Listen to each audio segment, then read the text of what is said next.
কিন্তু ওই কথাটাই একবার স্মরণ করি না যে আজকে যদি মারা যায় কালকে 2 দিন হয়ে যাবে, ঠিক না বিঠিক? বন্ধুরা আমার, বাবাজিরা, কারণ দুনিয়াটা কারো জন্য চিরস্থায়ী নয়।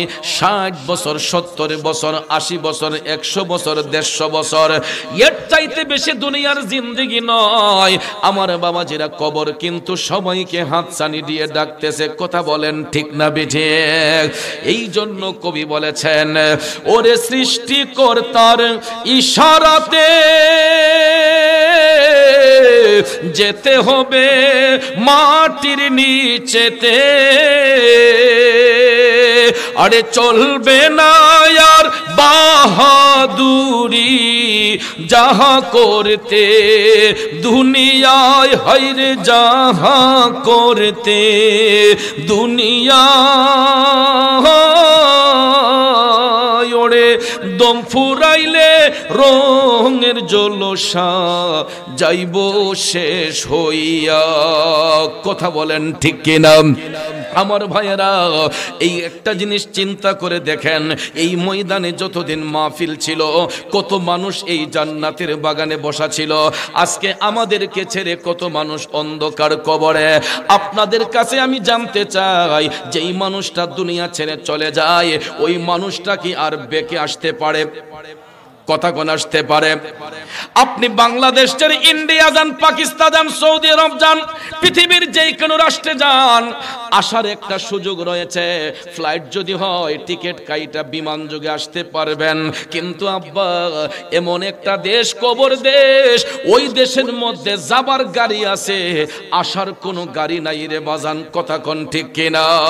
ওই দেশে যাওয়া যায় কিন্তু ওই দেশ থেকে আর ফিরে আসা যায় না। এই জন্য আল্লাহ রাব্বুল আলামিন আহকামুল হাকিমিন ওই সমস্ত বান্দাদেরকে স্মরণ করিয়ে দিতে চান। বিসমিল্লাহির রহমানির রহিম।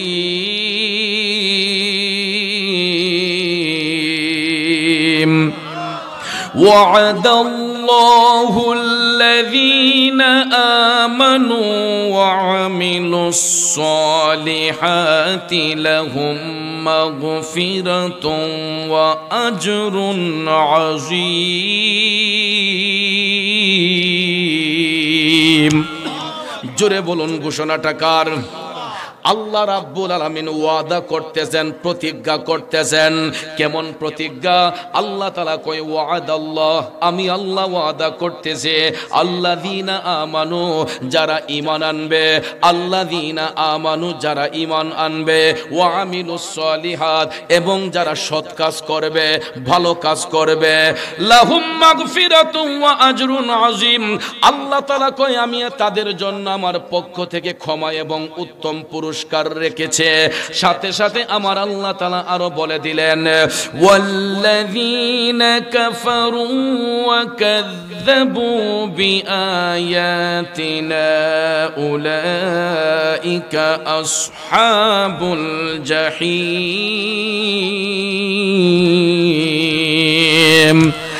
আল্লাহ রাব্বুল আলামিন বলেন, সাথে সাথে বলতেছেন, যারা কুফরি করেছে, আমার বিধানকে যারা অস্বীকার করেছে, আমার বিধানকে যারা মিথ্যা প্রতিপন্ন করেছে, আল্লাহ রাব্বুল আলামিন বলেন, উলাইকা আসহাবুল জাহিম, এরা জাহান্নামের অধিবাসী হয়ে যাবে। আল্লাহ তাআলা কয়, এরা জাহান্নামের অধিবাসী হয়ে যাবে। আর যারা ঈমান এবং সৎ কাজ করবে, যারা ঈমান এনেছে এবং যারা সৎ কাজ করেছে, ভালো কাজ করেছে, আল্লাহ বলেন ওই ব্যক্তিকে আমি আল্লাহ ক্ষমা করার ব্যবস্থা করে রেখেছে।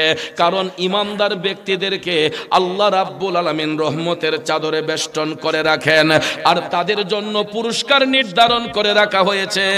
আর আল্লাহ তাআলা বলতেছেন, ওই সমস্ত ইমানদাররা আমি আল্লাহর রহমতের চাদরে বেষ্টনী থাকে। তাইলে বলুন, আমরা ইমানদার হতে চাই কি চাই না? মানুষকে হত্যা করে, মারামারি করে, ঝগড়া করে, ফেসাদ করে, মানুষের দিনে আঘাত করে।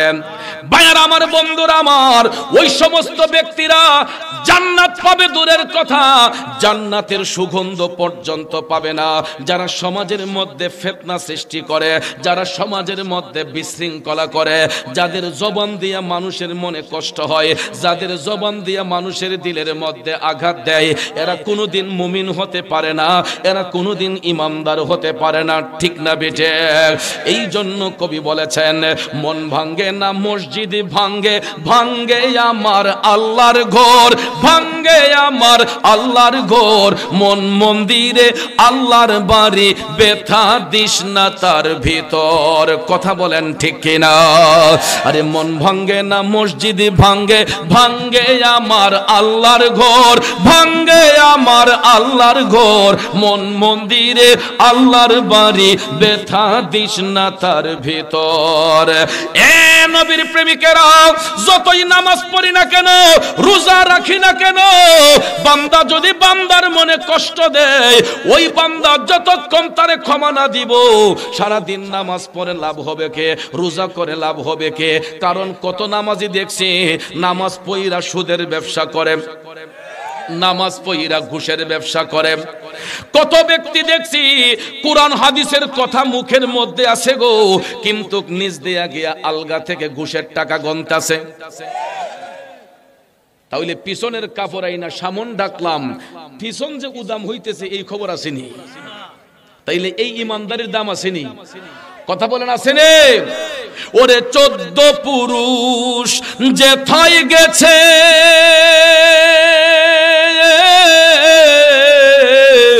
সাড়ে 3 হাত কবরেতে গো,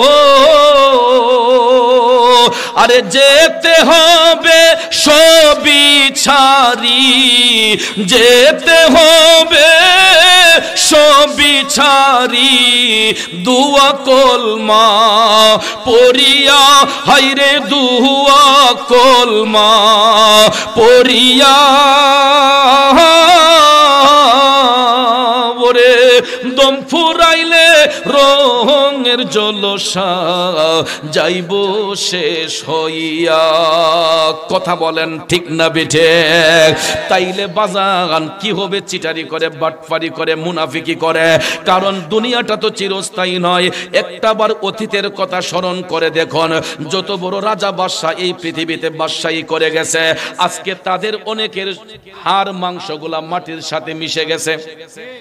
ঠিক কিনা কোন? যত বড় রাজা বাদশারা এই পৃথিবীতে আধিপত্য বিস্তার করে শাসন করে গেছে গো, আজকে কোথায় গেল তাদের রাজত্ব? কোথায় গেল তাদের শাসন?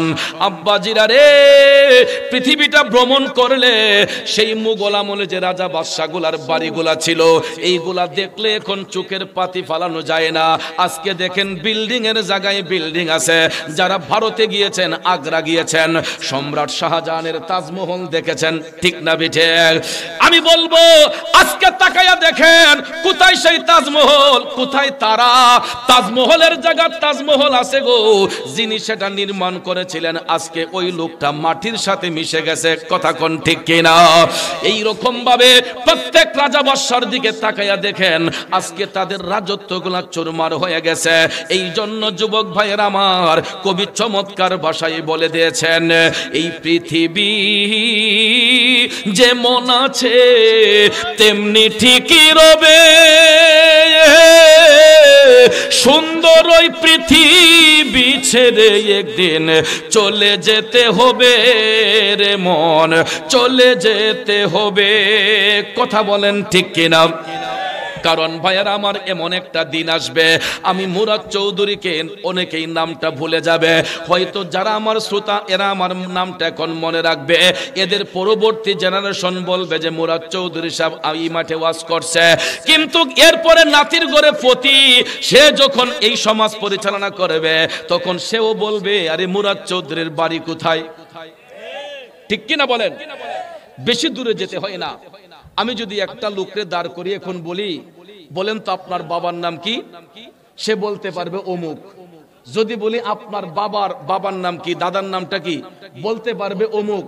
যদি বলি দাদার বাপের নাম কি, অনেকের পায়জামা গরম হয়ে যাবে। ঠিক না ঠিক? এ নবীর প্রেমিকারা, রামনগরের বাবাজিরা, বিশিষ্ট মতিউর নগরের বাবাজিরা, দাদার নামটা পর্যন্ত আমার আপনার পক্ষে বলা সম্ভব হয়, পরিদাদার নামটা অনেকেই ভুলে গেছে। তাইলে চিন্তা করেন, বেশি ডিস্টেন্স নয়, মাত্র 3টা সিঁড়ি আগে যারা এই দুনিয়াতে ছিলেন, আজকে তাদের নাম নিশানা পর্যন্ত আমাদের অন্তরের মধ্যে নাই, আমাদের মুখস্থ নাই, স্মরণ নাই। যদিও কেউ নথিপত্র দেখা, খাতাপত্র দেখা মনে রাখতে পারে, কিন্তু পরিদাদার বাবার নামটা কি ছিল 100% লোক এখানে বলতে পারবে না। কথা কোন ঠিক না বিঠে?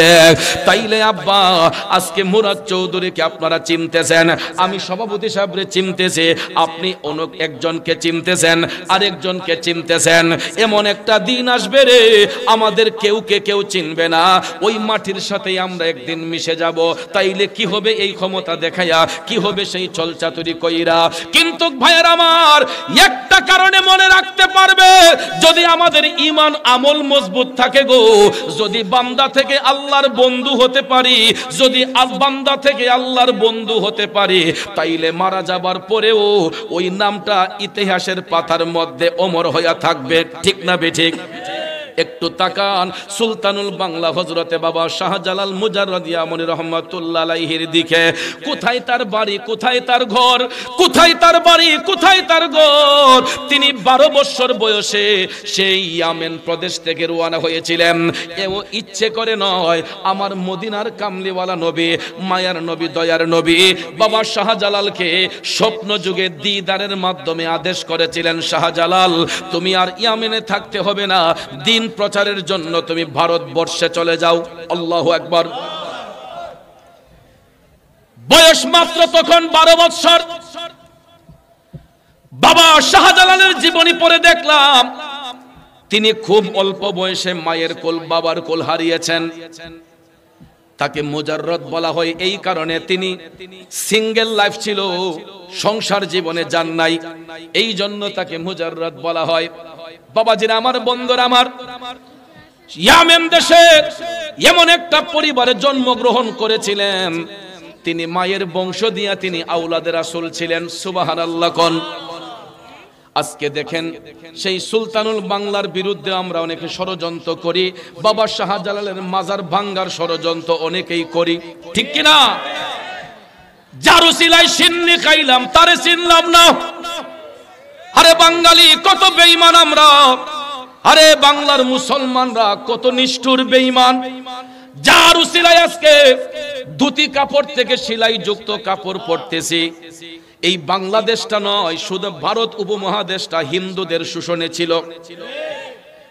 কোন এক সময় মুসলমানরা হিন্দু জমিদারদের বাড়ির সামন দিয়া জুতা পাও দিয়ে যেতে পারে নাই, ছাতা মাথায় দিয়ে যেতে পারে নাই, ঠিক না বেঠিক? জমিদারদের বাড়ির সামন দিয়া আমাদের মুসলমানরা ছাতা মাথায় দিয়ে যেতে পারছে না, জুতাগুলা পাও দিয়ে যাইতে পারছে না। এটারে বাড়ি দিয়া বগলের মাঝে লইয়া, ছাত্রীটারে বগল লইয়া, মাথাটারে নোয়া নোয়া আবার সোজা করে দিত, সাইজ করে লইত, মাথাটারে নোয়া নোয়া যাইতে হতো।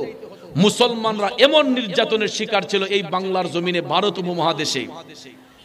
এই অত্যাচার নিপীড়ন থেকে আমাদেরকে রক্ষা করেছেন, উদ্ধার করেছেন একমাত্র আল্লাহর ওলিদের উসিলায় আমার আল্লাহ। বাবা শাহজালালের বাড়ি ইয়ামেন দেশে। তিনি বাংলাদেশের কোন পীর নয়, বাংলাদেশে তার জন্ম নয়, আরব দেশের ইয়ামেন দেশে জন্মগ্রহণ করেছেন। এ বন্ধুরা আমার, বাবাজিরা, অল্প বয়সে মায়ের কোল, বাবার কোল হারিয়েছেন গো শাহজালাল। আপন মামার সোহবতে, ওনার মামার নাম ছিল সৈয়দ আহমেদ কবির রেফাই। সৈয়দ আহমেদ কবির রেফাইয়ের সংস্পর্শে যাইয়া তিনি জিন্দেগি অতিবাহিত করেছিলেন। ওনার কিশোর জীবনটা মামার স্নেহধন্যে ছিলেন। একটা কথা গ্রামের ভাষায় বলে, সৎসঙ্গে স্বর্গবাস, অসৎসঙ্গে সর্বনাশ। সঙ্গ যদি ভালো হয়, একটা দুষ্ট ছেলেও ভালো হইতে সময় লাগে না, আবার সঙ্গ যদি খারাপ হয়, ভদ্রগরের সন্তানটা নষ্ট হইতে সময় লাগে না, ঠিক না বেঠিক? এই জন্য কবি বলেছেন, তুমি পরশ আমি লোহা, ও দয়াল দেখিবারে পাই, ওরে পরশের কিরণে লোহা স্বর্ণ দেও বানাই গো মুর্শিদ, এই ভিক্ষা চাই তোমার প্রেমাগুনে আমায় পুইরা করো সাই। আল্লাহু আকবার বলেন। আমার বাবাজিরা বন্ধুরা একটু মনোযোগ দিয়ে কথাগুলা বোঝার চেষ্টা করবেন। কেমন মামার কেমন বাগিনা সৈয়দ আহমেদ কবির রেফাই শাহজালাল মুজাররদি আমনি রহমাতুল্লাহ আলাইহির মামা, যার জীবনে একটা দিন তাহাজ্জুদ কাজা করেন নাই, একটা ওয়াক্তের নামাজ দূরের কথা, একটা ওয়াক্ত তাহাজ্জুদ তিনি জীবনে কোনোদিন কাজা করেন নাই। আল্লাহু আকবার। আর আমরা দেশের এরা তো ওয়াক্তের নামাজ সহ তাহাজ্জুদ একদম কায়েমে। হ্যাঁ, আমরা তো প্রতিদিনই তাহাজ্জুদ পড়ি সবাই, নাকি?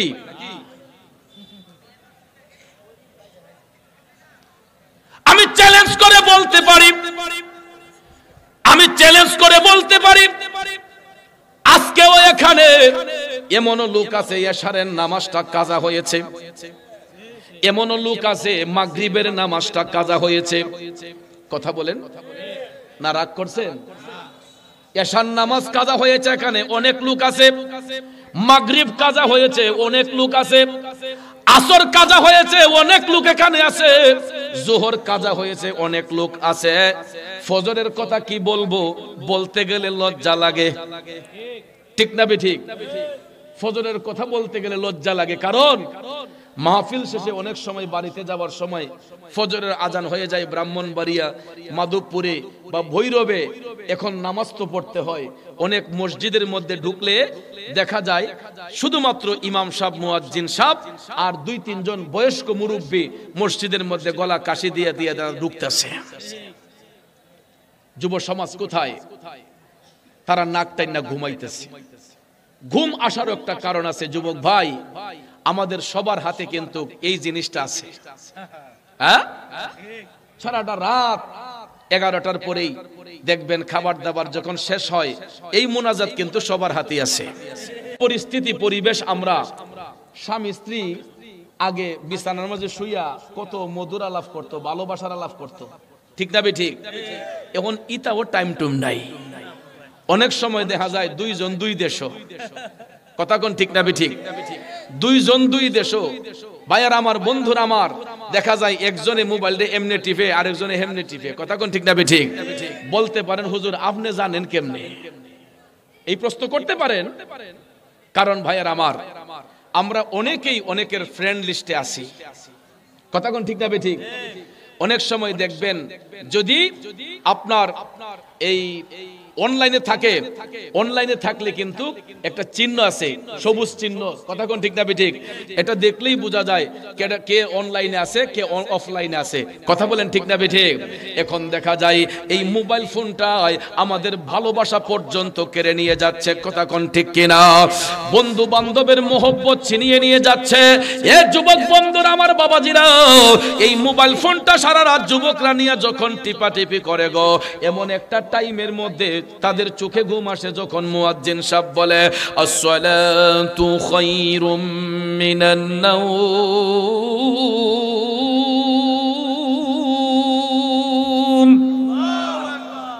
এই কথাটার মাঝে মজা আছে না নাই?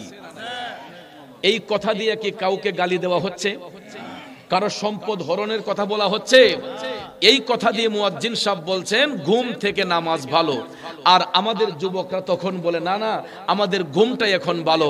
দেখবেন ওই টাইমে যখন মুয়াজ্জিন সাহেব আসসালাতু খায়রুম মিনান নাওম বলেন, এই সময়ে এমন মজার একটা ঘুম আসে, যেমন 7 রাতের জাগনা এমন ঘুম আসে। দেখবেন তখন ফজরের আজান কোন দিকে হয় আর মুসল্লির খবরই থাকে না, কথা কোন ঠিক কিনা? এই জন্য কবি বলেছেন কেমন করে ঘুমাও তুমি, কেমন করে ঘুমাও তুমি ফজর করে কাজা, এমনও তো হতে পারে জোহরে জানাজা, ঠিক কিনা বলেন? ফজরের নামাজ কাজা করে ঘুমিয়েছি, জোহরের নামাজ যে পড়বো এই গ্যারান্টি আছে? এই গ্যারান্টি নাই। এরকম বহু ঘটনা পৃথিবীর ইতিহাসে আছে। ভদ্রলোক ফজরের নামাজ পড়ে ঘুমিয়েছেন, জোহরের নামাজ আর জামাতে পড়তে পারে নাই, জোহরে তার জানাজা হয়েছে। আছে কিনা বলেন? তাইলে বাবাজিরা আমার, বলুন নামাজ পড়া দরকার আছে না নাই? বলুন হক কথা বলা দরকার আছে না নাই? এ আমার বাবাজিরা, সৈয়দ আহমেদ কবির রেফাই বাবা শাহজালালের মামা, যার জীবনে তিনি ওয়াক্তের নামাজ দূরের কথা একটা ওয়াক্ত তাহাজ্জুদ কাজা করেন নাই, এই তাহাজ্জুদ গুজার ব্যক্তিটা আপন ভাগিনা শাহজালালকে সাথে নিয়ে নামাজ পড়তেন। তাহাজ্জুদের সময় ভাগিনাকে ডেকে নিজের সঙ্গে নামাজ পড়াতেন। দেখা যায় অল্প বয়সে বাবা শাহজালালের কাশফুল কুলুব হয়েছে, অন্তর চক্ষু পরিষ্কার হয়েছে। সুবহানাল্লাহ কোন বন্ধুরে, বলুন তো হাত দিয়ে বুকের মধ্যে যে চোখ বন্ধ করলে কয়জনে কতটুক দূরে দেখতে পায়? কিন্তু আল্লাহর ওলি যারা হয়, আল্লাহর বন্ধু যারা হয়, তারা কাশফুল কুলুবের মাধ্যমে আল্লাহর আরশ পর্যন্ত দেখা সম্ভব হয়। মোবাইল ফোনটা আছে না, এটা নতুন যখন থাকে তখন দেখবেন এটা খুব সুন্দর কাজ করে, তখন এটা ফ্রেশ থাকে, একদম পরিষ্কার থাকে, ভাইরাস মুক্ত থাকে। এটা যখন আপনি ব্যবহার করা শুরু করবেন তখন দেখবেন আস্তে আস্তে আস্তে আস্তে এটার মধ্যে ভাইরাস জমে না? অনেক সময় দেখবেন এটার মধ্যে ভাইরাস জমে, তখন এটাকে ফরওয়ার্ড করতে হয়, আর না হলে ফ্লাশ দিতে হয়। অনেক সময় মোবাইল কম্পিউটারে ঢুকিয়ে এটার ভাইরাসকে নির্মূল করতে হয়। ঠিক না বেঠিক? তো আমার কথা হলো, এই সফটওয়্যারের আবিষ্কার হলো কয়দিন হয়েছে? হোয়াটসঅ্যাপ বলেন, ইমো বলেন, গুগল বলেন, কয়দিন হলো এই সফটওয়্যার আবিষ্কার হয়েছে? আমার ভাইয়েরা, পৃথিবীর সমস্ত সফটওয়্যার তৈরি করার আগে আমার আল্লাহ একটা সফটওয়্যার তৈরি করে এটা সৃষ্টি করে দিয়েছেন প্রত্যেকটা মানুষের বাম স্তনের 2 আঙ্গুল নিচে। এটাকে বলা হয় লতিফায়ে কালব। কি বলা হয়? লতিফায়ে কালব। এটা জন্মের পরে আয়নার মতো পরিষ্কার থাকে, জন্মের পরে আয়নার মতো পরিষ্কার থাকে। কিন্তু মানুষ যখন সাবালক হয়ে যায় তখন আমাদের 3 ধরনের নফসানিয়ত আছে। এরই মধ্যে একটা নফসের নাম হচ্ছে নফসে আম্মারা। শয়তানের ধোঁকায় পড়িয়া মানুষ যখন পাপের কাজে নিমজ্জিত হয়, পাপ করতে করতে গো এই আয়নার মতো পরিষ্কার কালবটা টিক্কার মতো কালো হয়ে যায়। তখন ভাইয়ার আমার, ওই কালব যখন অন্ধকার হইয়া যায়, আপনি যতই অনয় বিনয় করেন না কেন, কালব যদি জিন্দা না হয় ওই মানুষের দিলটা নরম হয় না। কালব যদি জিন্দা না হয় ওই মানুষ আল্লাহর প্রতি দরদি হয় না, ইবাদতের মধ্যে মনোযোগী হয় না। ওই মানুষটার কালব যখন মরে যায় তখন তার দিলটা পাষাণ হইয়া যায়। দিল যখন পাষাণ হইয়া যায় তখন একটা মানুষ আর একটা মানুষরে খুন করতে দ্বিধা করে না, মানুষ মানুষকে ঠকাইতে দ্বিধা করে না, মানুষ মানুষকে ওজনে কম দিতে দ্বিধা করে না। ঠিক নিও, আত্মা শুদ্ধ নয়, আত্মার মধ্যে ময়লা। কিছু কিছু দেখেন না নামাজি আছে, নামাজ পড়া দেখবেন কপালে কালো দাগ, এরপরে দেখবেন জিনিসের মাঝে বেজাল করে। আসেনি? সকালবেলা মানুষ দেখানোর জন্য ফজরের নামাজ পড়া, বিশেষ করে গ্রাম অঞ্চলে দেখবেন কিছু কিছু ইমানদার আছে, এরা গাই দহন কইরা দুধটা যায় বাজারে বিক্রি করার জন্য। যখন দেখছে দুধটা একটু ঘন, কয় নারী রইতো না, একটু পানি মিশাই দেই। দেখবেন আধা লিটার পানি 3 কেজি দুধের মধ্যে মিশাই দিছে, দিয়া সাইরা এটারে 3.5 লিটার বানাইছে। এরপরে হজিরুমালটা মাথা দিয়া দেখবেন বালতিটা লইয়া যাইতাছে, আর সুবহানাল্লাহ আলহামদুলিল্লাহ। আসেনি? রাস্তা দিয়ে হাঁটলে তো মানুষে মনে করে ফেরেশতা। রাস্তা দিয়ে হাঁটলে তো মানুষে মনে করে আরে সব না, নামাজি মানুষও ফজরের নামাজটা পড়াইছে, কিন্তু মুখে আল্লাহর জিকির, অন্তরের মধ্যে শয়তানি। যদি মুখে আল্লাহর জিকির থাকে তাইলে আল্লাহর নিয়ামত দুধের মধ্যে পানি মিশাইবেন কেন? মুখে যদি আল্লাহর জিকির থাকে তরকারির মাঝে বিষ মিশাইবেন কেন? খাবারের জিনিস এটা আল্লাহর দেওয়া নিয়ামত, এটার মধ্যে মানুষ কেন কিয়ামত করবে? রাগ করছেন? আল হাক্কু মুররুন, সত্য কথা তিতা লাগে, কিন্তু সত্যটা বলতে হয়। ঠিক না বেঠিক? যারা পান খায়, আমাদের সভাপতি পান খায়, পানের মাঝে যখন ফরমালিন মেরে দেয়, পান কিন্তু এটা আল্লাহর সৃষ্টি একটা জিনিস। কথা কোন ঠিক না? এটা ভিটামিন সি, এটা ক্ষতি নাই, শুধু পান। কিন্তু ইটার মাঝে বিষ মিশাইয়া এরপরে আরো তো মিশায় ওই যে খয়ার ময়ার যে জর্দা মর্দা, এটা তো ক্ষতি, অনেক ক্ষতি, লাঞ্চে দাগ পড়ে যায়, এগুলা ক্ষতি। এগুলা আমরা আলাদা মিশ্রিত করে ইডিরে নষ্ট করে ফেলি। কথা কোন ঠিক না বেঠিক? ভাইয়ের আমার, বন্ধুরা আমার, গভীর মনোযোগ। আমার কথার উদ্দেশ্য হলো মুখে আল্লাহর জিকির, অন্তরের মধ্যে শয়তানি থাকবে কেন? নামাজ পড়বো আল্লাহকে খুশি করার জন্য, ভিতরে শয়তানি থাকবে কেন? তাইলে এটা কিসের নামাজ? এটা কিসের ইবাদত? ইবাদত করতে হবে আত্মাটা শুদ্ধ করে আমার আল্লাহ রাসূলকে খুশি করার জন্য, ঠিক না বেঠিক? বাবাজিরা আমার, বন্ধুরা আমার, তাইলে বাবা শাহজালাল এমন একজনের সংস্পর্শে ছিলেন যিনি আপন মামা সৈয়দ আহমেদ কবির রেফাই, যার জীবনে কোনোদিন একটা ওয়াক্ত তাহাজ্জুদ কাজা হয় নাই।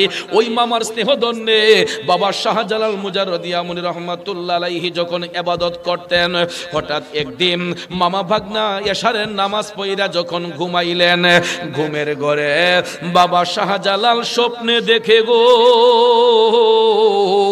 আমার মদিনার কামলিওয়ালা নবী বাবা শাহজালালের স্বপ্নের ঘরে আইসা হাজির হইয়া গেছে। আরো জোরে জোরে কন্যা সুবহানাল্লাহ। আরে নবীর দিদার যাদের নসিব হয়েছে, নিশ্চিত জান্নাতি তারা হয়েছে, ঠিক কিনা আমার ভাইয়েরা, বন্ধুরা? বাবা শাহজালাল স্বপ্নের ঘরে আমার নবীর দিদার পাইছে গো। আল্লাহর হাবিব সাল্লাল্লাহু আলাইহি ওয়াসাল্লাম দিদার করে বলতেছেন, শাহজালাল তুমি আর এখানে নয়, তুমি ভারতবর্ষে চলে যাইবা দিনের খেদমত করার জন্য। এই আদেশ পাওয়ার সঙ্গে সঙ্গে বাবা শাহজালাল স্বপ্ন থেকে জাগ্রত হইয়া দেখলেন চেহারাটা নূরে জ্বলজ্বল করতেছে। তিনি স্বপ্ন থেকে জাগ্রত হয়ে আশ্চর্য হয়ে গেলেন যে দয়াল নবী আমাকে এই পরামর্শ দিয়েছেন ভারতবর্ষে দিনের কাজ করার জন্য, এটা তো অবশ্যই পালন করতে হয়। ফজরের আজান যখন হলো, সৈয়দ আহমেদ কবির রেফাই ঘুম থেকে উঠলেন, মামা বাগনা মিলে নামাজ পড়ে বাবা শাহজালাল বললেন, মামা আমি একটা স্বপ্ন দেখেছি, আপনাকে স্বপ্নটা বলতে চাই। সৈয়দ আহমেদ কবির রেফাই বলতেছেন, আমিও তো স্বপ্ন দেখেছি, আমার স্বপ্নটা তো তোমাকে বলতে চাই। সুবহানাল্লাহ কন্যা।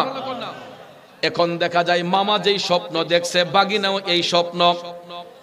সৈয়দ আহমেদ কবির রেফাই স্বপ্নে দেখতেছেন মদিনার কামলিওয়ালা নবী, মায়ার নবী, দয়ার নবী বলতেছেন, হে আহমেদ কবির, তোমার বাগিনা শাহজালালকে তুমি ভারতবর্ষে পাঠাইয়া দাও।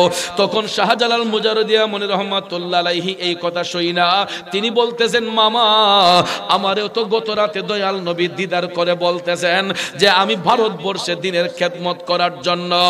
এখন সৈয়দ আহমেদ কবির বললেন, তুমি তৈরি হইয়া যাও, তুমি তৈরি হইয়া যাও, এখনই তোমাকে ভারতবর্ষের দিকে যেতে হবে। তখন শাহজালাল মুজাররদি আমনি রহমাতুল্লাহ আলাইহি তৈরি হলেন, রেডি হলেন। হওয়ার পরে তিনি মামাকে বলতেছেন, মামা আমি তো সেখানে কাউকে চিনি না, আমি কোথায় যাব, আমি কেমনে যাব, ওইখানে তো আমি কাউকে চিনি না। আপনাদের কি খারাপ লাগতেছে? আসলে বাবাজি, শ্রোতার আকর্ষণে বক্তার বক্তব্য। আমি যতই চিল্লাচিল্লি করি, আপনাদের মনোযোগ যদি আমার দিকে না থাকে, আপনারা সকালে বলবেন চৌধুরী সাহেব শাহজালাল সাহেবের ওয়াজ কি তা করলো, বুঝলাম না। এই জন্য যেহেতু কষ্ট করে আসলেনি, একটু মনোযোগ দিয়ে বসেন, কারণ মাহফিল তো মারামারির জায়গা না, মাহফিল ঝগড়াঝাটির জায়গা না, মাহফিল হচ্ছে হেদায়েতের জায়গা। কথা কোন ঠিক কিনা? তো বক্তার বক্তব্য শ্রুতি মাধুর্য হয়, শ্রোতার আকর্ষণ যখন থাকে তখন সাউন্ডের মাধ্যমে বক্তার বক্তব্যটা শ্রুতি মাধুর্য হয়, ঠিক কিনা? এই মাহফিলে আমি গত বছর আসছিলাম, আল্লাহ পাক এই বছর আমারে কবুল করছে। এই মাহফিলটা একটা কবুলিয়ত মাহফিল, বরকতময় মাহফিল। কেন জানেন? এই মাহফিল যারা করে এদের মনটা অনেক সুন্দর, প্রত্যেকটা মানুষের মন সুন্দর, তারা মন সুন্দর বিদায়ী এত সুন্দর একটা প্রেমের বাগান সাজাইছে। এই বাগানটা করতে গিয়ে আমার মনে হয় কয়েক লক্ষ টাকার খরচ হয়েছে। তো এই লক্ষ লক্ষ টাকা খরচ করার একটাই কারণ, এখানে কোরআন সুন্নাহর কথা হবে, মানুষ এইগুলা শুনে আমলে নিবে। মূল উদ্দেশ্যটা হলো এটা।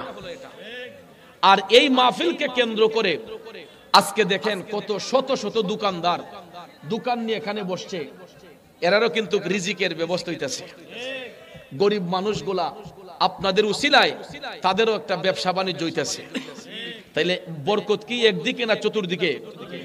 চতুর্দিকে বরকত। তাইলে এই বরকত থেকে আজকে যারা বঞ্চিত হবে এদের মতো বদনসিব পুরা কপাল আর কেউ আছে? কথা কোন আছে? আমার কথা হয়তো তিক্ত লাগতে পারে, একটু আগে যে হুজুর আলোচনা করলেন, আমার পরবর্তীতে আর আলোচনা করবেন উলামায়ে কেরাম, তাদের কথাও তো আরো অনেক সুন্দর সুন্দর কথা আসবে, ঠিক কিনা কোন? তাইলে আমি পাগল না হয় আর কিছু সময় একটু বক বক করে যাই, আপনাদের কি কষ্ট হবে বাজান? তাইলে একটু মনোযোগ দিয়ে বসতে রাজি আছেন নে? অনেকে হয়তো বাহির থেকে মনে করবে ভিতরে লোক নাই, তাহলে ভিতরে লোক আছে না নাই একটু আওয়াজ দিয়ে দেখাইয়া দেন না। নারায়ে তাকবীর। ও বাইরে যে লোকটা আছে হিলিয়ে যাইবো গা এটা আওয়াজ শুনলে। তাইলে এখানে কি আমরা নবীর সৈনিকরা আছি না নাই? আমরা কি এজিদি মুসলমান না হুসাইনি মুসলমান? হুসাইনি মুসলমানদের রক্ত গরম না ঠান্ডা? তাইলে গরম রক্তের আওয়াজ কি ঠান্ডা হবে না গরম হবে? তাহলে একটু ইমানি আওয়াজ দিয়া বুঝাইয়া দেন, নারায়ে তাকবীর, নারায়ে রিসালাত, নারায়ে গাউসিয়া, আহলে সুন্নাত ওয়াল জামাত, সুন্নি মহাসম্মেলন, নবী আছেন যেখানে, নবী নাই যেখানে, ওলি আল্লাহ যেখানে, মিলাদ কিয়াম যেখানে, কোরআন সুন্নাহর আলো, কোরআন সুন্নাহর আলো। কষ্ট হইছে? রাগ করছেন? দেখছেন নি এই আওয়াজের গুণ আছে নি? মানুষগুলো দইরা দইরা আইতাছে, ভাবতাছে না জানি কি তৈতাছি না। কথা কোন ঠিক না বে? একটু দরুদ শরীফ পড়েন, আল্লাহুম্মা সাল্লি আলা সাইয়্যিদিনা মুহাম্মাদ, আল্লাহুম্মা সাল্লি আলা সাইয়্যিদিনা মুহাম্মাদ, নাবিয়ানা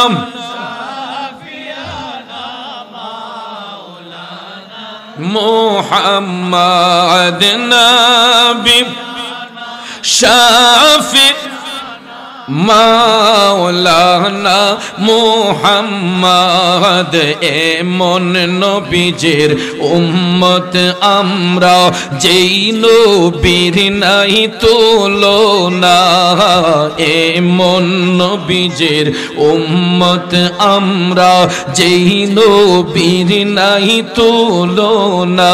হাইরে যাহার উপর দুরূদ বেজেন দয়াল প্রভু রব্বানা আল্লাহ, মাশাআল্লাহ।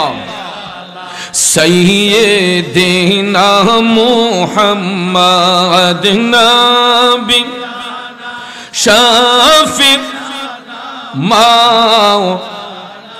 মুহাম্মদ, নবী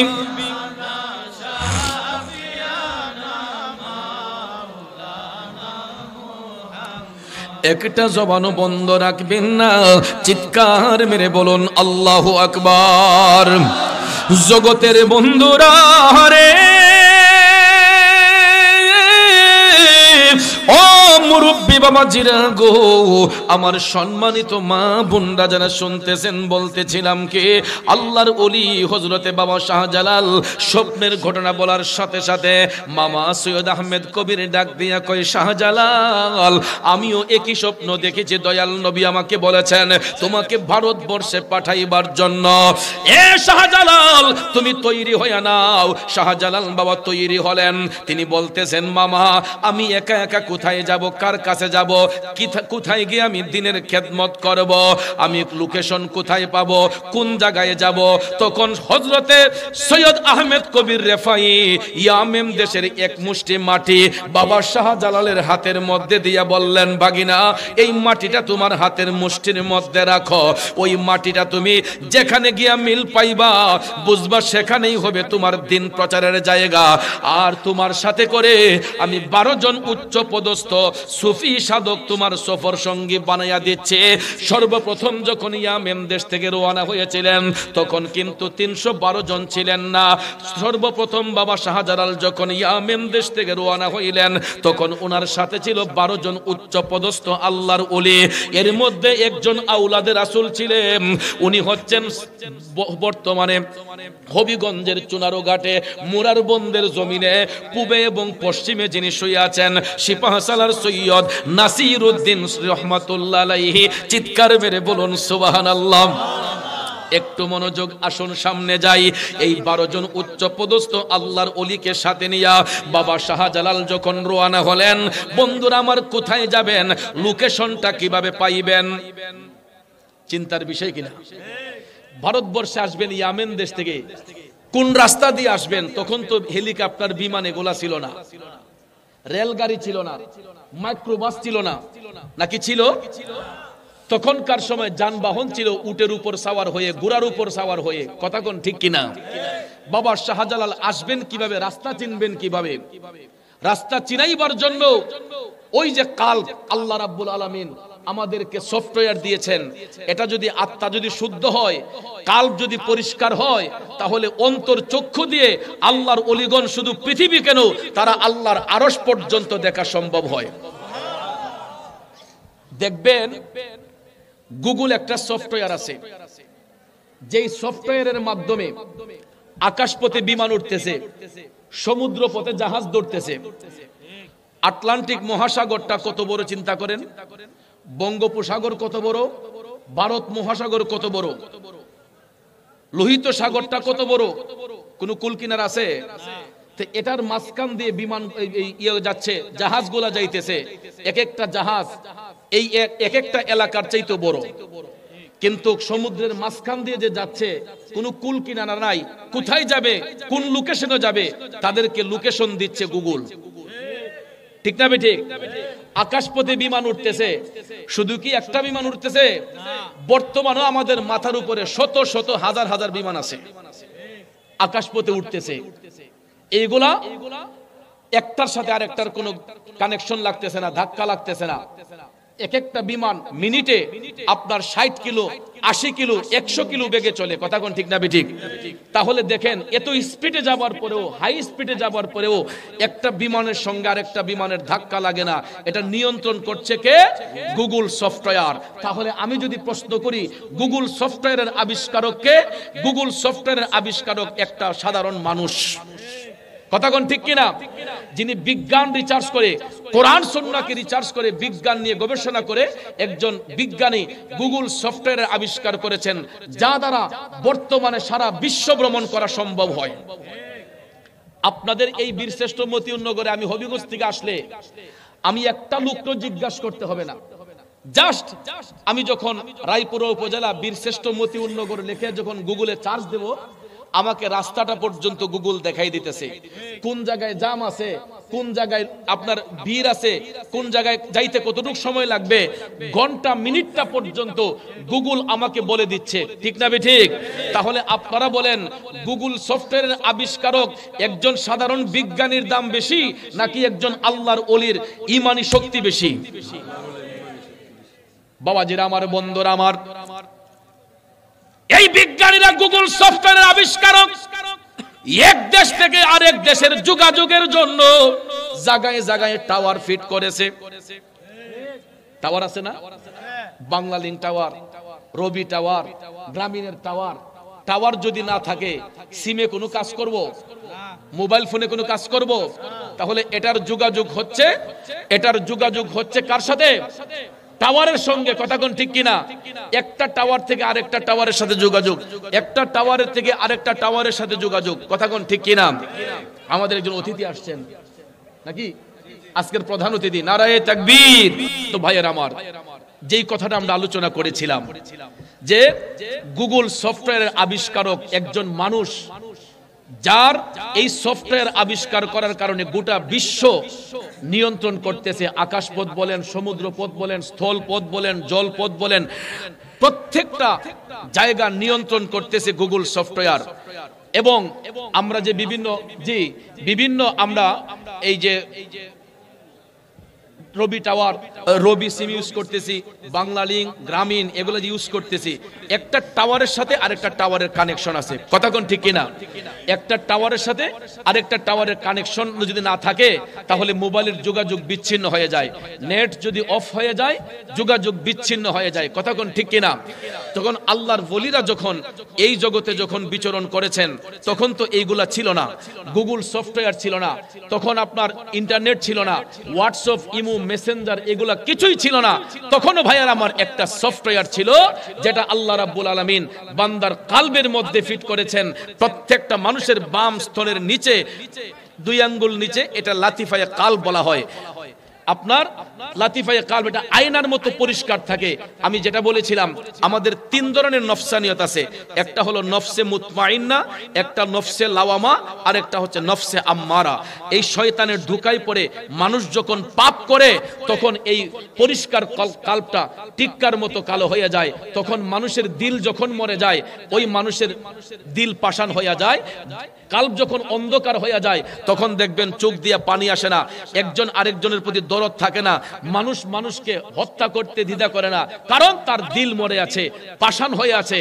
আর ওই দিলটাকে জিন্দা করতে গেলেই বেশি বেশি ইবাদতের প্রয়োজন। যেরকম ভাবে আমি বলেছিলাম যে মোবাইল ফোনে যদি ভাইরাস আক্রান্ত ঢুকে এটাকে ফ্লাশ দিতে হয়, পরিষ্কার করতে হয়, রিস্টার্ট দিলে পরে মোবাইলটা আবার ওপেন হয়, সুন্দর করে চালু হয়। ঠিক তদ্রূপ ভাবে ভাইয়ার আমার বান্দার কালবের মধ্যে ভাইরাস আছে, গুনাহ যুক্ত হয়ে এই কালবটা অন্ধকার হয়ে যায়। এই অন্ধকার কালবটাকে পরিষ্কার করার জন্যই বেশি বেশি জিকির করতে হয়। আর জিকির যখন করবেন কাশফুল কুলুব হয়। কাশফুল কুলুব যখন হয় তখন আল্লাহর বান্দারা চোখ বন্ধ করলে আল্লাহর আরশ পর্যন্ত দেখতে সম্ভব হয়। সুবহানাল্লাহ কোন। তো সর্বপ্রথম হযরতে বাবা শাহজালাল 12 জন উচ্চ পদস্থ আল্লাহর ওলিদেরকে সাথে নিয়া, যারা পাণ্ডিত্যের অধিকারী ছিলেন, এরই মধ্যে একজন ছিলেন নবীর বংশের আওলাদ রাসূল, যিনি হবিগঞ্জের চুনারুঘাটে মুরার বন্দের জমিনে পূর্বে এবং পশ্চিমে যার রওজা, উনি হচ্ছেন সিপাহসালার সৈয়দ নাসিরউদ্দিন রহমাতুল্লাহ আলাইহি, যার উসিলায় এই বাংলার জমিনে সর্বপ্রথম বড় গলায় আজান হয়েছে। মুসলমানদের বাক স্বাধীনতা ছিল না, মুসলমানদের বাক স্বাধীনতা ছিল না।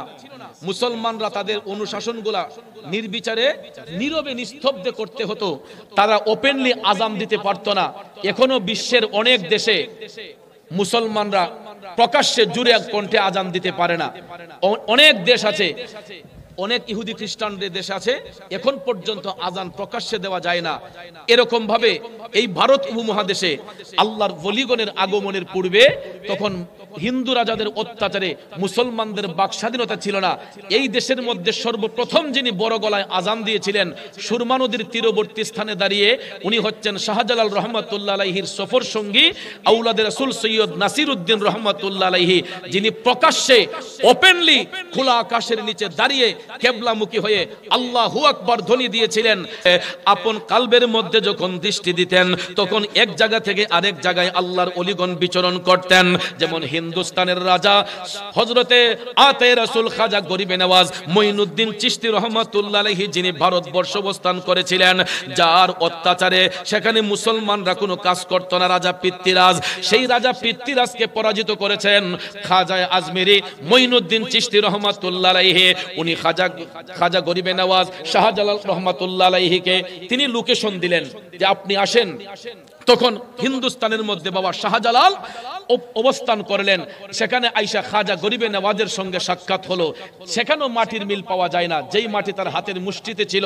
খাজা গরিবে নওয়াজের সঙ্গে সাক্ষাৎ করার পরে খাজা গরিবে নওয়াজ বলতেছেন, এখানে পিতৃরাজকে পরাজিত করার জন্য আমি যথেষ্ট, আপনি শ্রীহট্ট অভিমুখে রওনা হন। তখন সিলেটের পূর্ব নাম ছিল শ্রীহট্ট, নাম কি ছিল? শ্রীহট্ট। শ্রীহট্ট মানে গন্ডগোলের স্থান। শ্রীহট্ট, হট্ট শব্দের অর্থ কি? গন্ডগোল। শ্রীহট্ট অভিমুখে চলে যান। সেখানে আমাদের একজন মুসলিম আওলাদ রাসূল যিনি সৈয়দ বুরহানুদ্দিন রহমাতুল্লাহ আলাইহি সুরমা নদীর পারে সিলেট উপশহরের রাস্তা দিয়ে হাতের একটু ডান পাশে গেলেই দেখবেন বুরহানুদ্দিন রহমাতুল্লাহ আলাইহি উনার সুসন্তান, কলিজার টুকরা সন্তান গুলজারে আলম, মাত্র 6 মাসের একটা শিশু সন্তান। কয় মাসের? আকিকা দিয়েছিলেন, কুরবানি করেছিলেন। আকিকার পশুর গোশতটা রাজা গোরগোবিন্দের বাড়ির ফটকের সামনে, গেটের সামনে পড়েছিল, যেই কারণে বাবার চোখের সামনে সন্তানটাকে গলা কেটে জবাই করেছে সেই রাজা গোরগোবিন্দ। নাউজুবিল্লাহ বলবেন না? এই বাংলাদেশের মধ্যে মুসলিমদের মধ্যে প্রথম শহীদ মুসলমান হলেন শিশু গুলজারে আলম। আপনারা সিলেটে গেলে ওনার জিয়ারত করে আসবেন। তো বাবা শাহজালালকে খাজা গরিবে নওয়াজ বললেন, আপনি শ্রীহট্ট অভিমুখে চলে যান। তিনি যখন আসতে আসতে শুরু করলেন, তখন বুরহানুদ্দিন রহমাতুল্লাহ আলাইহিকে মুরাকাবার মাধ্যমে তিনি পাইলেন। উনি লোকেশন দেওয়ার পরে সুরমা নদীর পারে আসার পরে দেখা যায় মাটির মিল সেখানে পাওয়া যায় না। সুরমা নদীর পারে আসার পরে ওনার সাথে একজন সফর সঙ্গী ছিলেন, যিনি হচ্ছেন চাশনী পীর রহমাতুল্লাহ আলাইহি। আপনারা দেখবেন চাশনী পীরের মাজার শরীফ শাহজালাল মুজাররদি আমর রহমাতুল্লাহ আলাইহি জিয়ারত করে বের হয়ে হাতের বাম পাশে জিন্দা বাজারের একটু সামনে গিয়ে আপনার শাহপরান রোডে আরেকটু হাতের বাম পাশে গিয়ে দেখবেন অনেক উঁচু জায়গায় চাশনী পীর রহমাতুল্লাহ আলাইহি। এখন চাশনী পীর নাম হলো কেন? শাহজালাল রহমাতুল্লাহ আলাইহির হাতের মধ্যে যে মাটিটা ছিল উনি ওনার জিব্বার মধ্যে লাগিয়ে, সয়েল টেস্ট যেটাকে বলা হয়, এই মাটিটা তিনি জিব্বার মধ্যে লাগিয়েছিলেন। শাহজালাল মুজাররদি আমর রহমাতুল্লাহ আলাইহি হাতের মাটিটা জিব্বার মধ্যে লাগিয়েছিলেন। তখন তিনি বলেছিলেন, হুজুর মাটির মিল পাওয়া গেছে, আপনার হাতের মুষ্টির মাটি আর এই মাটির একই টেস্ট, একই স্বাদ। জুড়ে কন্যা সুবহানাল্লাহ। তখন 360 আউলিয়ার বিশাল কাফেলা নিয়ে শাহজালাল মুজাররদি আমর রহমাতুল্লাহ আলাইহি সুরমা নদীর তীরবর্তী স্থানে অবস্থান করলেন। নদী পার হতে পারছেন না। ওই পারে হলো গোরগোবিন্দের সেই আস্তানা, গোরগোবিন্দের বাড়ি। ভাইয়ার আমার, নদীর ঘাটের মাঝিগুলা তাদের এই বিশাল কাফেলা দেখে চলে গেছে রাজা গোরগোবিন্দের কাছে, গিয়ে বলতেছে, রাজা মশাই, মুসলিমদের বিরাট এক কাফেলা নদীর পারে অবস্থান করছে, এরা যে কোনো মুহূর্তে আমাদের মোকাবেলা করতে পারে। রাজা গোরগোবিন্দ নদীর ঘাটের মাঝিদেরকে বলল, তোমাদের মধ্যে কেউ যদি মুসলিমদের কাফেলার একজনকে পার করে তাকে নদীর পারে জীবন্ত কবর দেওয়া হবে। নাউজুবিল্লাহ বলে। একটা নদীর ঘাটের মাঝিও পার করতে চায় না। এমন সময় আসরের আজানের সময় হলো। আসরের আজান সময় যখন হলো, শাহজালাল মুজাররদি আমর রহমাতুল্লাহ আলাইহি অনুমতি প্রদান করলেন সৈয়দ নাসিরউদ্দিন সিপাহসালার রহমাতুল্লাহ আলাইহিকে, যে ও নবীর বংশের আওলাদ, ও আওলাদের রাসূল, আপনার কণ্ঠেই আজানের ধ্বনিটা প্রচার করেন। সর্বপ্রথম সুরমা নদীর তীরবর্তী স্থানে দাঁড়াইয়া বড় গলায় ওপেন খোলা আকাশের নিচে কেবলামুখী হইয়া আল্লাহু আকবার ধ্বনি দিয়েছিলেন সৈয়দ নাসিরউদ্দিন সিপাহসালার রহমাতুল্লাহ আলাইহি। ওনার জবান দিয়ে যখন তিনি বললেন, আল্লাহু আকবার,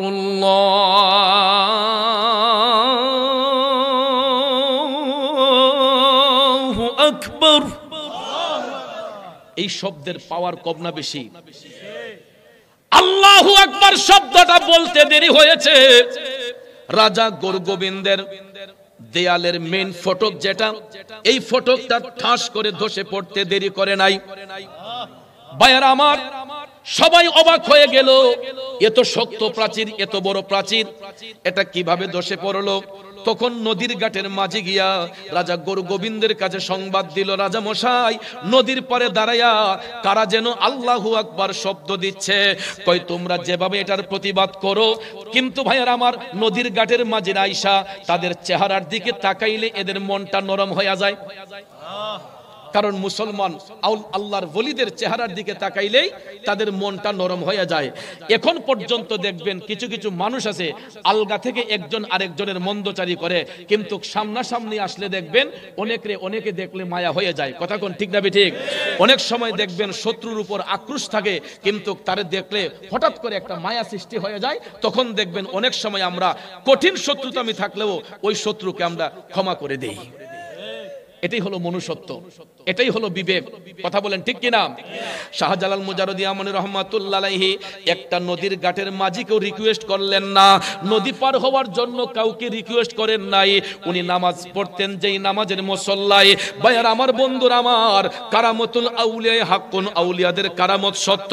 আসরের নামাজ পড়ে শাহজালাল মুজাররদি আমনি রহমাতুল্লাহ আলাইহি মুরাকাবা করতেছেন। মুরাকাবা করতে করতে হঠাৎ করে অদৃশ্য থেকে আল্লাহ তাআলা উনাকে ইলমে লাদুনির মাধ্যমে বললেন, শাহজালাল তোমার নামাজের মুসল্লাটা তুমি নদীর মধ্যে বিছিয়ে দাও। যখন তিনি নামাজের মুসল্লা নদীতে বিছিয়ে দিলেন, আমার ভাইয়েরা বন্ধুরা, এটা এমন একটা কাজ করলো আল্লাহর ঐশ্বরিক শক্তিতে, কারামতি শক্তির বলে। নামাজের মুসল্লা যখন বিছাইলেন, একটা নামাজের মুসল্লার ওজন সর্বোচ্চ আধা কেজি থেকে 1 কেজি হতে পারে, এর চাইতে তো বেশি নয়। কথা কোন ঠিক না ভাইয়ার আমার? এটা বিছাইলে পরে একটা মানুষের ওজন কত হবে? যদি নাও হয় তারপরে তো 40 থেকে 45 কেজি হবে, ঠিক না? মোটামুটি একটা স্বাভাবিক মানুষের ওজন এরকম হয়, আরো বেশি হয়, কিছু কমও হয়। তো ভাইয়ার আমার, বন্ধুরা আমার, একটা ধরলাম 40-45 কেজি ওজনের একটা মানুষও যদি একটা নামাজের মুসল্লার মধ্যে পানির উপরে দাঁড়ায়, এটা কি ডুবার কথা না বাসার কথা? অবশ্যই এটা ডুবে যাওয়ার কথা। কিন্তু এটাই হলো আল্লাহর ওলিদের কারামত, যা দেখে দুনিয়ার মানুষগুলা আল্লাহর ওলিদেরকে ভালোবাসতো। আল্লাহর দেওয়া ক্ষমতা বলে, কারামতি শক্তির বলে শাহজালাল মুজাররদি আমনি রহমাতুল্লাহ আলাইহি তিনি যখন নামাজের মুসল্লার মধ্যে উঠলেন, হয়তো এটা আল্লাহ কুদরতি ভাবে এটাকে এমন করে হালকা করে দিয়েছেন, এমন ভাবে আল্লাহর ওলির শরীরকে আল্লাহ হালকা করে দিয়েছেন, হয়তো আল্লাহ তাআলা ইচ্ছে করলে একটা মানুষে তুলার মতো পাতলাও করে দিতে পারেন। আল্লাহ চাইলে পারে কি পারে না? কারণ একটা বিমান যদি 1000, 2000, 3000 যাত্রী নিয়ে আকাশপথে পাড়ি দিতে পারে, একজন বিজ্ঞানী গবেষণা করে একটা বিমান দিয়ে 1000, 2000 যাত্রী নিয়ে যদি আকাশপথে উড়া দিতে পারে, আল্লাহর ওলিগণ পানিপথে নামাজের মুসল্লা ব্যবহার করে আল্লাহর দেওয়া ক্ষমতা বলে তারা পার হতে পারে কি পারে না? আর এই সমস্ত কারামত শক্তি আল্লাহ দান করছেন বিদায় এদের এই কারামতি শক্তি দেখে বিধর্মীরা ধর্মের প্রতি আকৃষ্ট হয়েছে। কথা বলেন ঠিক কিনা?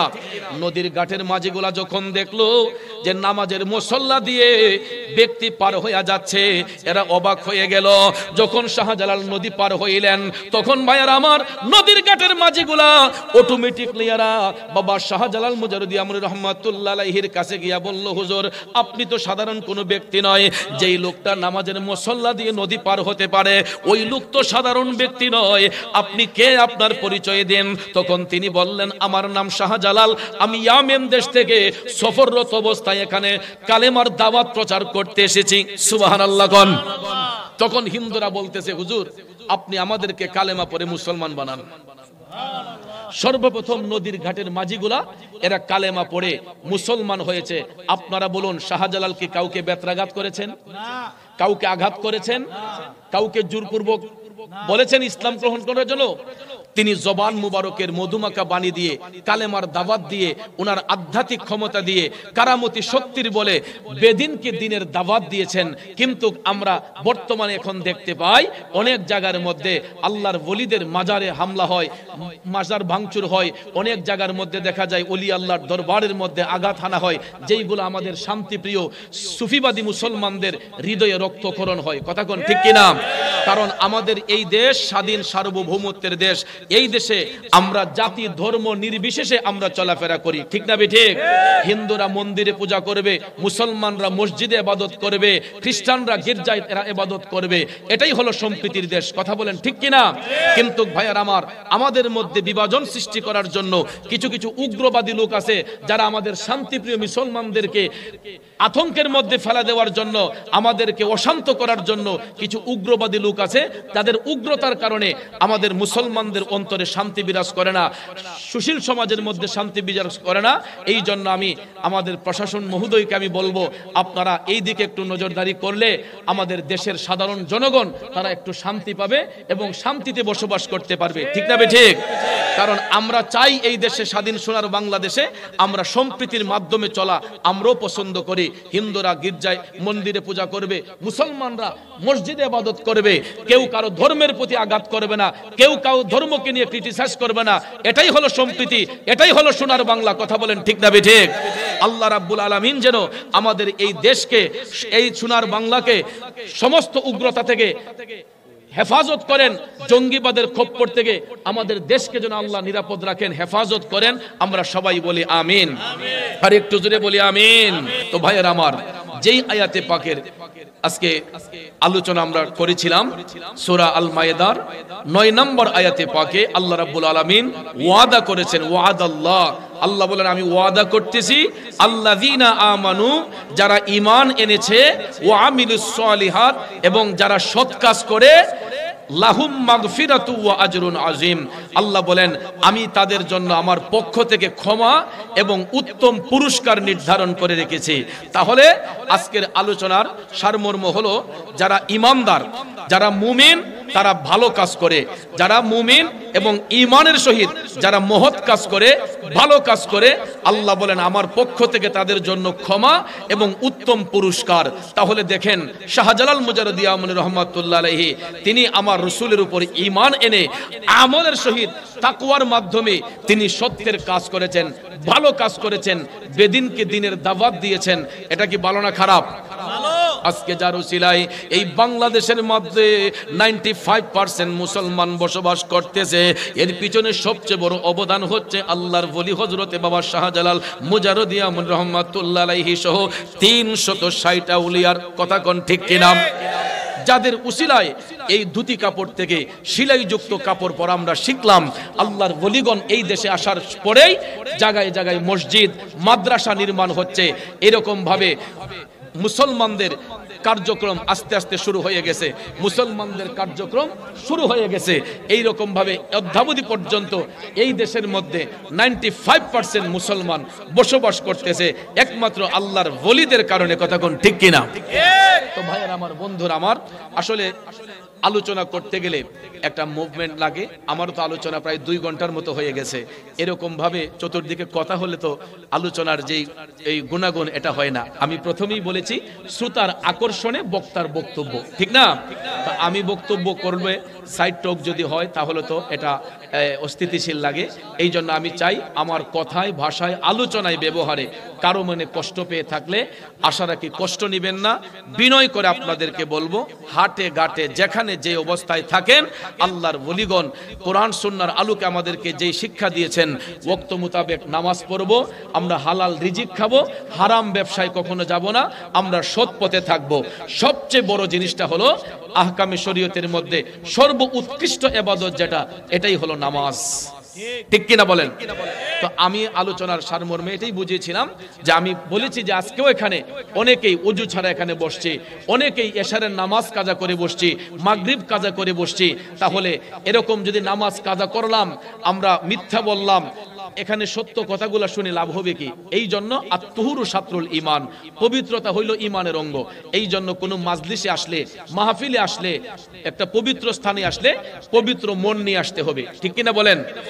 এর মধ্যে সর্বপ্রথম যেটা আমাদের পবিত্রতা, আমাদের ওযু সহকারে যদি নবীর বাগানে না বসেন, বক্তা বলবে একদিকে, কথা যাবে আরেক দিকে। কথা বলেন ঠিক না? এই জন্য ভাইয়ের আমার, আমরা সৎ পথে থাকবো, হক পথে চলবো। আর চলতে গিয়া যেই জিনিসটা আমাদের একান্ত প্রয়োজন, এটা হলো নামাজ। কোরআনে পাকে আল্লাহ রাব্বুল আলামিন একবারটা অক্ষরের প্রয়োজন। মসজিদ লিখতে আরবি যতটা অক্ষর লাগে, মাদ্রাসা লিখতে আরবি ততটা অক্ষর লাগে। সুবহানাল্লাহ বলবেন না? তাহলে নামের সাথে নাম মিলিয়ে আপন হাবিবকে ইজ্জত দিয়েছেন কে? তাই বলে কি রাসূল আল্লাহ থেকে বড়? নাউজুবিল্লাহ, এটা কখনো কেউ বলে না। কারণ আল্লাহ হচ্ছেন খালেক, রাসূল হচ্ছেন মখলুক। আল্লাহ হচ্ছেন স্রষ্টা, রাসূল হচ্ছেন সৃষ্টি। সৃষ্টি কখনো স্রষ্টার ঊর্ধ্বে হয় না। কিন্তু আমার রাসূল সেই সৃষ্টি, তিনি বেনজির, বেমিসাল, যার সঙ্গে অন্য সৃষ্টির কোনো তুলনা হয় না। এই জন্য ভাইয়ার আমার, আল্লাহ বলেন ওয়া রাফা'না লাকা যিকরাক, ও হাবিব, দুনিয়ার মানুষ আপনাকে ইজ্জত দিলেই কি না দিলেই কি, আপনার ইজ্জত, আপনার প্রশংসা আমি আল্লাহ নিজে বাড়িয়ে দিয়েছি। এই জন্য কবি বলেন, রাসূল আমরা আপনাই না চিনিলে আপনার কে আসে যায়, দুনো জাহান নবীজির নূরি কদমে ঝুকায়। ঠিক না ঠিক?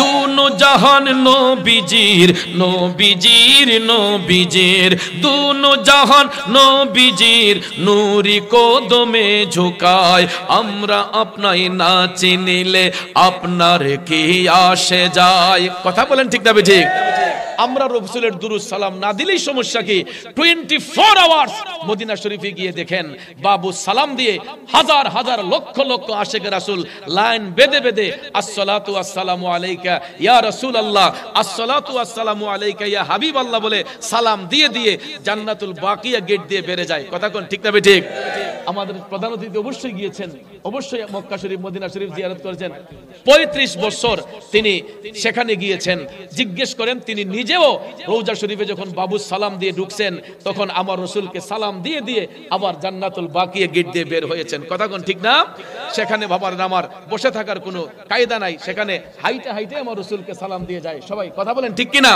এই জন্য রাসূল আমরা আপনাই না চিনিলে আপনার কি আসে যায় দুনো জাহান নবীজির নূরি কদমে ঝুকায় কথা কোন ঠিক কি না এই জন্য ভাইয়ারা আমার আমরা নবীর গোলাম এতে কোনো সন্দেহ আছে নবীর গোলামি করলে অটোমেটিকলি আশিকের খাতায় একদিন নাম এসে যাবে কথা বলেন ঠিক কিনা আগে গোলামি করতে জানুন গোলামি করতে শিখুন নবীর গোলামি যারা করেছে তারাই জান্নাতের টিকিট প্রাপ্ত হয়েছেন আবু বকর সিদ্দিক বলেন হযরতে ওমর ফারুক রাদিয়াল্লাহু তাআলা আনহু বলেন উসমান যুন্নুরাইন রাদিয়াল্লাহু তাআলা আনহু বলেন শের খুদা মাওলানা আলী রাদিয়াল্লাহু তাআলা আনহু বলেন তারা এমনিতেই জান্নাতের শুভ সংবাদ পান নাই তাদের জীবন এবং কর্মটা আপনি ফলো করে দেখেন তারা কন্টিনিউ আমার রাসূলকে তাজিম করতেন নবীজির খেদমতের মাধ্যমে তারা মহান আল্লাহর নৈকট্য হাসিল করতেন ঠিক কি না আল্লাহ রাব্বুল আলামিন আমাদের সবাইকে যেন দিনদার মুত্তাকি ঈমানদার পরহেজগার নামাজি হিসেবে যেন কবুল করেন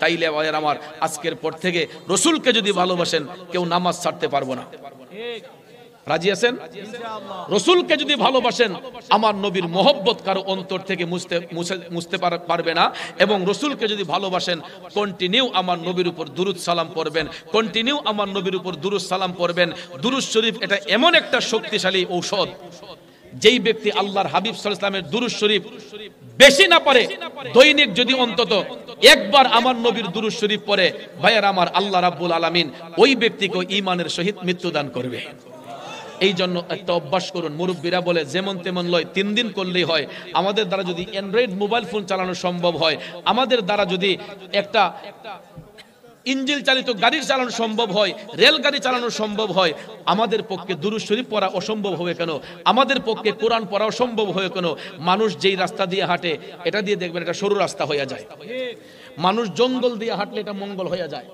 ঠিক না ঠিক এই জন্য আমরা কোরআনের পথে হাঁটবো আমরা নবীর সুন্নাহর পথে হাঁটবো দেখবেন কোরআন সুন্নাহর পথে যখন আপনি হাঁটতে তাল্লাশ করবেন অটোমেটিকলি বান্দার কাশফুল কলুব হবে বান্দার অন্তর পরিষ্কার হবে ওই বান্দার দিল নরম হবে আর দিল যখন নরম হয় ওই ব্যক্তির দ্বারা সমাজে বিশৃঙ্খলা হবে না ফেসাদ হবে না ঝগড়া হবে না আল্লাহ রাব্বুল আলামিন আমি সহ আমাদের সবাইকে যেন ফিতনা ফাসাদ দাঙ্গা হাঙ্গামা ঝগড়াঝাটি থেকে যেন হেফাজত করেন আমরা সকলে বলি আমিন আরেকটু জোরে বলি আমিন